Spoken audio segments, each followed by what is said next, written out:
it's also coming at a time when proteomics, genomics, there's this whole explosion of information. And the assumption is that technology will take some of the costs out of the system. and so essentially, we are now in the era of P5 medicine, which essentially will be personalized, it'll be predictive, it'll be preventive, it will get the patients to engage in their own care. And most important, it brings this kind of granularity at a population level. So this kind of frames all the approaches that you will be developing over the coming week. So a natural place to look for help is the university. Universities are places of societal good. The expectation is that it attracts the best and the brightest and brings all their intelligence and abilities to solve societal problems.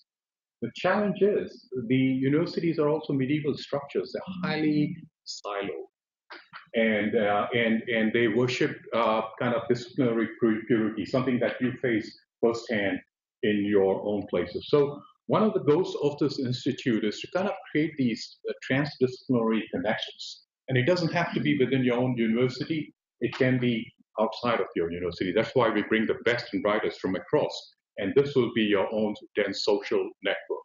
If you ask me, what is the goal?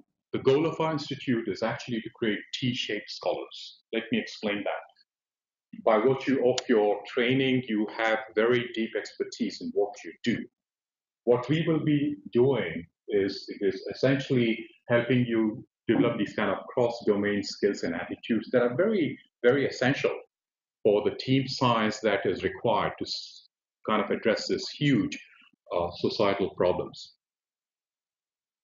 Over the past weeks and now the next few days, you'll be working in teams. Each team has been chosen very carefully. You have machine learning people, you have engineers, you have physicians, you have psychologists.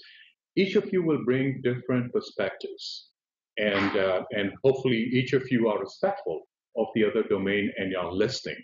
And we are going to bring this kind of cross-cultural, cross-disciplinary perspective to bear on the problem that you are going to solve. There are really three phases based on our own experiences. One is the first phase is the forming and storming. This is usually the most difficult, the most emotionally draining. You're suddenly thrown in with people you have never met before, different specialties, different disciplinary perspectives, coming up with a common vocabulary. There's quite a bit of tension leading up to it, and it's very natural. And this kind of starts dissipating around Tuesday. Wednesday, you all guys come together. You have a kind of a common sense of where you're going, hopefully, and that's when you start norming. And then at that stage, there will be the performing, where essentially you will be coming up with products. There are some deliverables for this project and this institute. One is there will be a report back, maybe tomorrow evening, a small 5-minute summary from each team telling us where you are and where you're headed. And in addition to that, a key component is evaluation. This is an NIH-funded grant, and I would hope that each of you are filling up the evaluations that are coming your way. I want to introduce Mark Hansen. Mark is a professor in the School of Education. We have an independent group that are evaluating this kind of the emergence of team science kind of activities and abilities. And Mark's group does that. There's a firewall. We don't know what your responses are, but we know that you are participating. So do honor the effort that has gone into it and make sure that we get 100% with all the evaluations, and do it timely so that we can get a good sense of how good or how bad we are. On Friday, we actually have a capstone presentation. It's a 10-minute presentation. Each member of each team will present one part of those set of slides, followed by 5 minutes of discussion where all the other scholars will pitch in. And that will be formalized into a 2 or 3 page proposal within a month of that. Hopefully, these proposals eventually end up as a NIH proposal, and several have done that successfully in the past. So, many have. Yeah, NSF is also fine, and we have Wendy keeping an eye out for proposals that come from us. Thanks for reminding me that.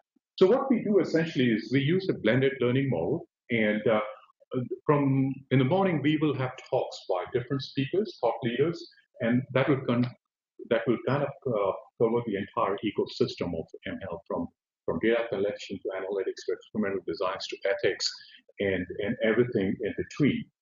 And then you go back into your breakout rooms, and as a group, you will kind of start thinking about what you heard and how you can apply it. So it's kind of a combination of that. And in the evenings, we have these little social communal dinners, and I hope I hope all of you will join and participate and make new friends. So the key theme of this institute is really health behaviors, and for a very simple reason, is that the growing realization that most of the diseases, the chronic diseases that we deal with in the health sciences, deal from either eating too much, smoking too much, lack of physical activity, and those are low-hanging fruits. And payers are less and less inclined to pay for one more expensive drug for treating, say, diabetes. They're more interested in sending the pre-diabetic off to diet and physical activity. So society is pivoting, NIHs and NSF are pivoting towards health behaviors. And really, when you think about 75% of $4.75 trillion every year, it's a huge chunk of what we are doing. And so we have two extraordinary behavioral scientists to start us off, both glamorous but extremely talented, capable, not just because of the specialty insights, but because of the sensibilities they bring, their altruism that they want to share and nurture the next generation. So I will ask Donna and Bonnie, first Donna and then Bonnie, to kick us off with the theories of behavior change. So please